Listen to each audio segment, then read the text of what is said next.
Sarpanch MPTC ఎన్నికలు దగ్గర పడుతున్న కొద్దీ తెలంగాణలో రాజకీయం ఉడుకు బాగానే రాసుకుంటున్నది.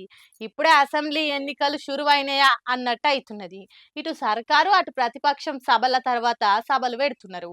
ఎక్కడ ఏ సభ జరిగింది, ఆ సభలలో ఎవరెవరు ఏమేం మాట్లాడిండ్రు అనేది చూద్దాం రారి. చూస్తుర్రా కేటీఆర్ సార్ చేరుకోగానే ఎట్లా పూలు చల్లుతున్నారో. ఓట్ల పండుగ వచ్చిందన్నట్టే ఉన్నది కదా వాతావరణం. నల్గొండ జిల్లాల రైతు మహాధర్నం పేరుతోని పెద్ద సభ పెట్టిండ్రు బీఆర్ఎస్ పాటోలు. ఇక దాంట్లో కేటీఆర్ సారే మాట్లాడుకుంటా కేసీఆర్ సార్ నల్గొండకి ఏం చేసిండో చెప్పుడే కాదు, ఛాలెంజ్ కూడా ఇచ్చిండు అపోజిషన్ వాళ్ళకు.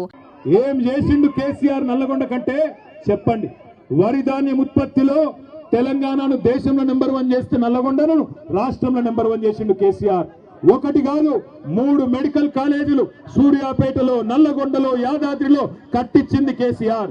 యాదాద్రి గుడిని అత్యద్భుతంగా తీర్చిదిద్ది ఆ లక్ష్మీ నరసింహస్వామి రుణం తీర్చుకున్నాడు కేసీఆర్.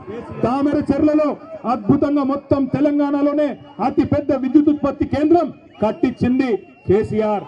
చెప్పుకుంటా పోతే ఒకటి రెండు కాదు ఎన్నో పనులు చేసినాం. దమ్ముంటే క్లాక్ టవర్ కు రా, మా భూపాలన్న వస్తాడు, మా జగదీశ్ అన్న వస్తాడు, వాళ్ళు నీ సంగతి చెప్తారనే మాట కూడా నేను తెలియజేస్తా ఉన్నా. అట్లనే నల్గొండలో ఉన్న మహాత్మా గాంధీ యూనివర్సిటీ చేరుకున్నాడు. ఆడ చదువుకునే పిల్లగాన్లు వాళ్ళ గోడు కేటీఆర్ తోని ఎల్లబోసుకున్నారు. పౌష్టికమైన తిండి పెట్టాల్సింది పోయి గొడ్డు కారం పెడుతున్నారు. అసొంటి వైస్ ఛాన్సలర్ ను తీసేయించాలని కేటీఆర్ కు చెప్పుకున్నారు.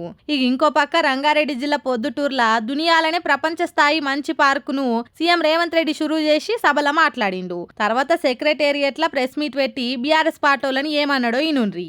ఈ పెట్టుబడులు, ప్రభుత్వము, విధి విధానాలు మేము వెళ్ళి ఆకర్షించి పెట్టుబడులు తేవడంతో అరే వాళ్ళు ఎట్లా ఆకర్షిస్తారు, నేను పోయినప్పుడు ఎవరు రాలేదేంది, ఇప్పుడు వీళ్ళు పోగానే ఇంతమంది వస్తున్నాయింది, ఇన్ని పెట్టుబడులు వస్తున్నాయిందని ఈ అటెన్షన్ సీకింగ్ డిజార్డర్ అనే జబ్బుతోని ఒక ఆయన బాధపడుతుండు, ఇంకొక ఆయన ఆయనకు మద్దతు ఇస్తుండు.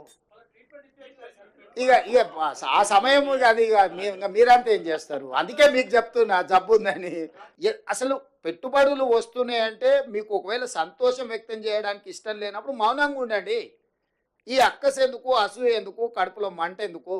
ఇన్నారు కదా, ఎవలని అంటుండో పేరెత్తకుంటా ఎవరికి అర్థం కావాలనో వాళ్ళకే తలిగేటట్టు అంటున్నాడు. ఇగో గిట్లా వాళ్ళ మాట వీళ్ళ మాట అనుకుంటా పంచాయతీ ఎన్నికల నాటికి రాజకీయంను ఇంకెంత వేడెక్కిస్తారో చూడాలి.